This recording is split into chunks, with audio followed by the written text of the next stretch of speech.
और अब आपको सीधे लिए चलते हैं, राष्ट्रपति स्वतंत्रता दिवस की पूर्व संध्या पर देश में संबोधन कर रहे हैं। 71वीं वर्षगांठ मनाने जा रहा है।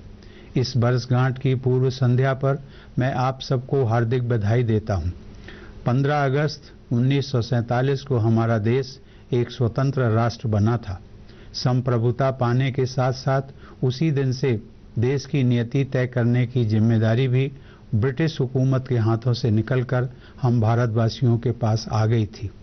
कुछ लोगों ने इस प्रक्रिया को सत्ता का हस्तांतरण भी कहा था, लेकिन वास्तव में वह केवल सत्ता का हस्तांतरण नहीं था, वह एक बहुत बड़े और व्यापक बदलाव की घड़ी थी। वह हमारे समूचे देश के सपनों के साकार होने का पल था। ऐसे सपने जो हमारे पूर्वजों और स्वतंत्रता सेनानियों ने देखे थे। अब हम एक नए राष्ट्र की कल्पना करने और उसे साकार करने के लिए आज़ाद थे। हमारे लिए यह समझना बहुत जरूरी है कि स्वतंत्र भारत का उनका सपना हमारे गांव, गरीब और देश के समग्र विकास का सपना था। आज़ादी के लिए हम उन सभी अनगिनत स्वतंत्रता सेनानियों के ऋणी हैं जिन्होंने इसके लिए कुर्बानियां दी थी। कित्तूर की रानी चेन्नम्मा, झांसी की रानी लक्ष्मीबाई, भारत छोड़ो आंदोलन की शहीद मातंगनी हाजरा जैसी वीरांगनाओं के अनेक उदाहरण हैं। मातंगनी हाजरा लगभग 70 वर्ष की बुजुर्ग महिला थी। बंगाल के तामलुक में एक शांतिपूर्ण विरोध प्रदर्शन का नेतृत्व करते समय ब्रिटिश हुकूमत ने उन्हें गोली मार दी थी। वंदे मातरम उनके होंठों से निकले आखिरी शब्द थे और भारत की आज़ादी उनके दिल में बसी आखिरी इच्छा। देश के लिए जान की बाजी लगा देने वाले सरदार भगत सिंह, चंद्रशेखर आज़ाद, राम प्रसाद बिस्मिल, अशफाक उल्लाह खां तथा बिरसा मुंडा जैसे हजारों स्वतंत्रता सेनानियों को हम कभी नहीं भुला सकते। आज़ादी की लड़ाई की शुरुआत से ही हम सौभाग्यशाली रहे हैं कि देश को राह दिखाने वाले अनेक महापुरुषों और क्रांतिकारियों का हमें आशीर्वाद मिला। उनका उद्देश्य सिर्फ राजनीतिक स्वतंत्रता प्राप्त करना नहीं था। महात्मा गांधी ने समाज और राष्ट्र के चरित्र निर्माण पर बल दिया था। गांधी जी ने जिन सिद्धांतों को अपनाने की बात कही थी वे हमारे लिए आज भी प्रासंगिक हैं। राष्ट्रव्यापी सुधार और संघर्ष के इस अभियान में गांधी जी अकेले नहीं थे। नेताजी सुभाष चंद्र बोस ने जब तुम मुझे खून दो मैं तुम्हें आज़ादी दूंगा का आह्वान किया था तो हजारों लाखों भारतवासियों ने उनके नेतृत्व में आज़ादी की लड़ाई लड़ते हुए अपना सब कुछ न्यौछावर कर दिया। नेहरू जी ने हमें सिखाया कि भारत की सदियों पुरानी विरासतें और परंपराएं जिन पर हमें आज भी गर्व है, उनका टेक्नोलॉजी के साथ तालमेल संभव है और वे परंपराएं आधुनिक समाज के निर्माण के प्रयासों में सहायक हो सकती हैं। सरदार पटेल ने हमें राष्ट्रीय एकता और अखंडता के महत्व के प्रति जागरूक किया। साथ ही उन्होंने यह भी समझाया कि अनुशासन युक्त राष्ट्रीय चरित्र क्या होता है। बाबा साहेब भीमराव अंबेडकर ने संविधान के दायरे में रहकर काम करने तथा कानून के शासन की अनिवार्यता के विषय में समझाया। साथ ही उन्होंने शिक्षा के बुनियादी महत्व पर भी जोर दिया। इस प्रकार मैंने देश के कुछ ही महान नेताओं के उदाहरण दिए हैं। मैं आपको और भी बहुत से उदाहरण दे सकता हूँ। हमें जिस पीढ़ी ने स्वतंत्रता दिलाई उसका दायरा बहुत व्यापक था, उसमें बहुत विविधता थी। उसमें महिलाएं भी थी और पुरुष भी, जो देश के अलग अलग और विभिन्न राजनैतिक और सामाजिक विचारधाराओं का प्रतिनिधित्व करते थे। आज देश के लिए अपने जीवन का बलिदान करने वाले ऐसे वीर स्वतंत्रता सेनानियों से प्रेरणा लेकर आगे बढ़ने का समय है। आज देश के लिए कुछ कर गुजरने की उसी भावना के राष्ट्र निर्माण में सतत जुटे रहने का समय है। नैतिकता पर आधारित नीतियों और योजनाओं को लागू करने पर उनका जोर, एकता और अनुशासन में उनका दृढ़ विश्वास, विरासत और विज्ञान के समन्वय में उनकी आस्था, विधि के अनुसार शासन और शिक्षा को प्रोत्साहन, इन सभी के मूल में नागरिकों और सरकार के बीच साझेदारी की अवधारणा थी। यही साझेदारी हमारे राष्ट्र निर्माण का आधार रही है। नागरिक और सरकार के बीच साझेदारी, व्यक्ति और समाज के बीच साझेदारी, परिवार और एक बड़े समूह के बीच साझेदारी। मेरे प्यारे देशवासियों, अपने बचपन में देखी गई गाँव की एक परंपरा मुझे आज भी याद है। जब किसी परिवार में बेटी का विवाह होता था तो गांव का हर परिवार अपनी अपनी जिम्मेदारी बांट लेता था और सहयोग करता था। जाति या समुदाय कोई भी हो, वह बेटी उस समय सिर्फ एक परिवार की ही बेटी नहीं बल्कि पूरे गांव की बेटी होती थी। शादी में आने वाले मेहमानों की देखभाल, शादी के अलग अलग कामों की जिम्मेदारी, यह सब पड़ोसी और गांव के सारे लोग आपस में तय कर लेते थे। हर परिवार कोई न कोई मदद जरूर करता था। कोई परिवार शादी के लिए अनाज भेजता था, कोई सब्जियां भेजता था, तो कोई तीसरा परिवार जरूरत की अन्य चीजों के साथ पहुंच जाता था। उस समय पूरे गांव में अपनेपन का भाव होता था, साझेदारी का भाव होता था, एक दूसरे की सहायता करने का भाव होता था। यदि आप जरूरत के समय अपने पड़ोसियों की मदद करेंगे तो स्वाभाविक है कि वे भी आपकी जरूरत के समय मदद करने के लिए आगे आएंगे। लेकिन आज बड़े शहरों में स्थिति बिल्कुल अलग है। बहुत से लोगों को बरसों तक यह भी नहीं मालूम होता कि उनके पड़ोस में कौन रहता है। इसलिए गांव हो या शहर, आज समाज में उसी अपनत्व और साझेदारी की भावना को पुनः जगाने की आवश्यकता है। इससे हमें एक दूसरे की भावनाओं को समझने और उनका सम्मान करने में तथा एक संतुलित, संवेदनशील और सुखी समाज का निर्माण करने में मदद मिलेगी। आज भी एक दूसरे के विचारों का सम्मान करने का भाव, समाज की सेवा का भाव और खुद आगे बढ़कर दूसरों की मदद करने का भाव हमारी रग रग में बसा हुआ है। अनेक व्यक्ति और संगठन गरीबों और वंचितों के लिए चुपचाप और पूरी लगन से काम कर रहे हैं। इनमें से कोई बेसहारा बच्चों के लिए स्कूल चला रहा है, कोई लाचार पशु पक्षियों की सेवा में जुटा है, कोई दूर दराज के इलाकों में आदिवासियों तक पानी पहुंचा रहा है, कोई नदियों और सार्वजनिक स्थानों की सफाई में लगा हुआ है। अपनी धुन में मगन ये सभी राष्ट्र निर्माण में संलग्न हैं। हमें इन सब से प्रेरणा लेनी चाहिए। राष्ट्र निर्माण के लिए ऐसे कर्मठ लोगों के साथ सभी को जुड़ना चाहिए। साथ ही सरकार द्वारा किए जा रहे प्रयासों का लाभ हर तबके तक पहुंचे, इसके लिए एकजुट होकर काम करना चाहिए।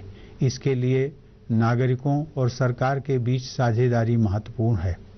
सरकार ने स्वच्छ भारत अभियान शुरू किया है, लेकिन भारत को स्वच्छ बनाना हम में से हर एक की जिम्मेदारी है। सरकार शौचालय बना रही है और शौचालयों के निर्माण को प्रोत्साहन दे रही है, लेकिन इन शौचालयों का प्रयोग करना और देश को खुले में शौच से मुक्त कराना हम में से हर एक की जिम्मेदारी है। सरकार देश के संचार ढांचे को मजबूत बना रही है, लेकिन इंटरनेट का सही उद्देश्य के लिए प्रयोग करना, ज्ञान के स्तर में असमानता को समाप्त करना, विकास के नए अवसर पैदा करना, शिक्षा और सूचना की पहुंच बढ़ाना हम में से हर एक की जिम्मेदारी है। सरकार बेटी बचाओ बेटी पढ़ाओ के अभियान को ताकत दे रही है, लेकिन यह सुनिश्चित करना कि हमारी बेटियों के साथ भेदभाव न हो और वे बेहतर शिक्षा प्राप्त करें, हम में से हर एक की जिम्मेदारी है। सरकार कानून बना सकती है और कानून लागू करने की प्रक्रिया को मजबूत कर सकती है, लेकिन कानून का पालन करने वाला नागरिक बनना, कानून का पालन करने वाले समाज का निर्माण करना हम में से हर एक की जिम्मेदारी है। सरकार पारदर्शिता पर जोर दे रही है। सरकार नियुक्तियों और सरकारी खरीद में भ्रष्टाचार समाप्त कर रही है, लेकिन रोजमर्रा की जिंदगी में अपने अंतःकरण को साफ रखते हुए कार्य करना, कार्य संस्कृति को पवित्र बनाए रखना हम में से हर एक की जिम्मेदारी है। सरकार ने टैक्स की प्रणाली को आसान करने के लिए जीएसटी को लागू किया है, प्रक्रियाओं को आसान बनाया है, लेकिन इसे अपने हर कामकाज और लेन देन में शामिल करना तथा टैक्स देने में गर्व महसूस करने की भावना को प्रसारित करना हम में से हर एक की जिम्मेदारी है। मुझे खुशी है कि देश की जनता ने जीएसटी को सहर्ष स्वीकारा है। सरकार को जो भी राजस्व मिलता है उसका उपयोग राष्ट्र निर्माण के कार्यों में ही होता है। इससे किसी गरीब और पिछड़े को मदद मिलती है, गांवों और शहरों में बुनियादी सुविधाओं का निर्माण होता है और हमारे देश की सीमाओं की सुरक्षा मजबूत होती है। प्यारे देशवासियों, सन 2022 में हमारा देश अपनी आज़ादी के 75 साल पूरे करेगा। तब तक न्यू इंडिया के लिए कुछ महत्वपूर्ण लक्ष्यों को प्राप्त करने का हमारा राष्ट्रीय संकल्प है। जब हम न्यू इंडिया की बात करते हैं तो हम सबके लिए इसका क्या अर्थ होता है? कुछ तो बड़े ही स्पष्ट मापदंड हैं, जैसे हर परिवार के लिए घर, मांग के मुताबिक बिजली, बेहतर सड़कें और संचार के माध्यम, आधुनिक रेल नेटवर्क, तेज और सतत विकास। लेकिन इतना ही काफ़ी नहीं है। यह भी जरूरी है कि न्यू इंडिया हमारे डीएनए में रचे बसे समग्र मानवतावादी मूल्यों को समाहित करे। ये मानवीय मूल्य हमारे देश की संस्कृति की पहचान है। यह न्यू इंडिया एक ऐसा समाज होना चाहिए जो भविष्य की ओर तेजी से बढ़ने के साथ साथ संवेदनशील भी हो।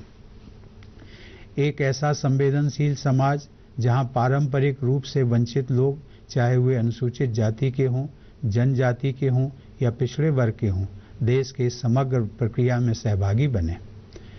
एक ऐसा संवेदनशील समाज जो उन सभी लोगों को अपने भाइयों और बहनों की तरह गले लगाए जो देश के सीमांत प्रदेशों में रहते हैं और कभी कभी खुद को देश से कटा हुआ महसूस करते हैं।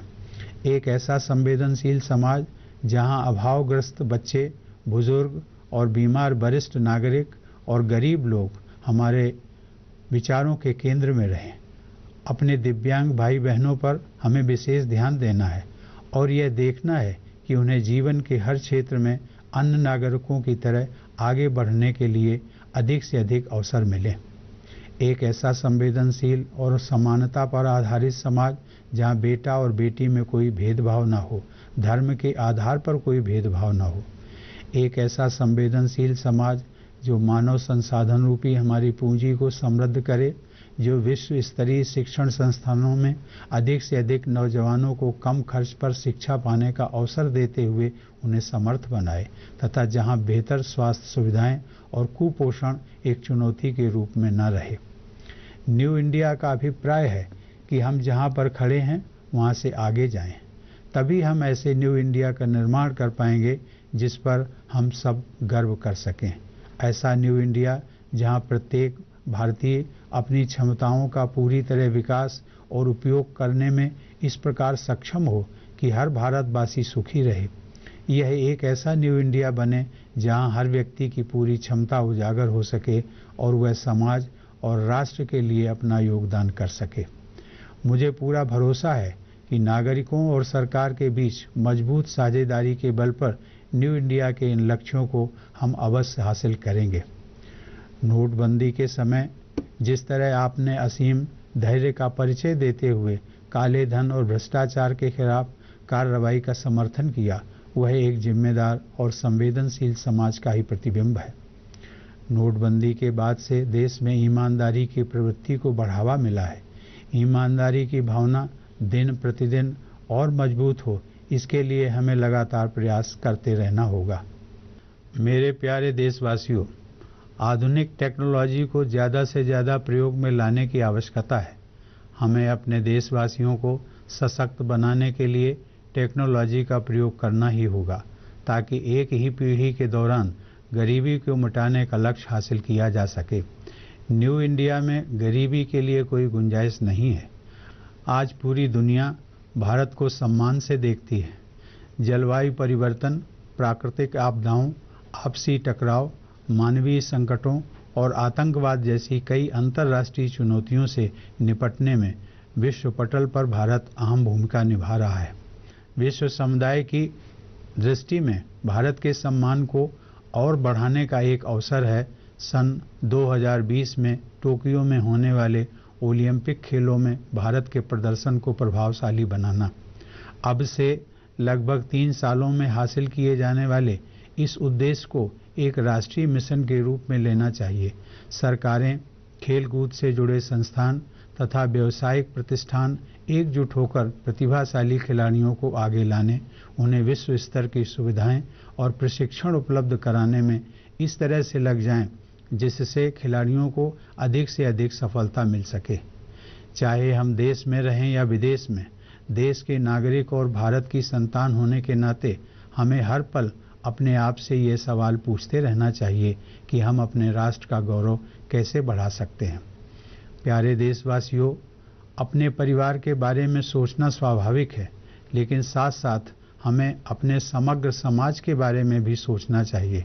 हमें अपने अंतर्मन की उस आवाज़ पर जरूर ध्यान देना चाहिए जो हमसे थोड़ा और अधिक निस्वार्थ होने के लिए कहती है। कर्तव्य पालन से कहीं आगे बढ़ते हुए हमें और अधिक कुछ करने के लिए पुकारती है। अपने बच्चे का लालन पालन करने वाली माँ केवल अपना कर्तव्य नहीं निभाती, वह अद्वितीय समर्पण और निष्ठा का ऐसा उदाहरण प्रस्तुत करती है जिसे शब्दों में व्यक्त करना संभव नहीं है। तपते हुए रेगिस्तानों और ठंडे पहाड़ों की ऊंचाइयों पर हमारी सीमाओं की रक्षा करने वाले हमारे सैनिक केवल अपने कर्तव्य का ही पालन नहीं करते, बल्कि निस्वार्थ भाव से देश की सेवा करते हैं। आतंकवाद और अपराध से मुकाबला करने के लिए मौत को ललकारते हुए हमें सुरक्षित रखने वाले हमारे पुलिस और अर्धसैनिक बलों के जवान केवल अपने कर्तव्य का ही पालन नहीं करते, बल्कि निस्वार्थ भाव से देश की सेवा करते हैं।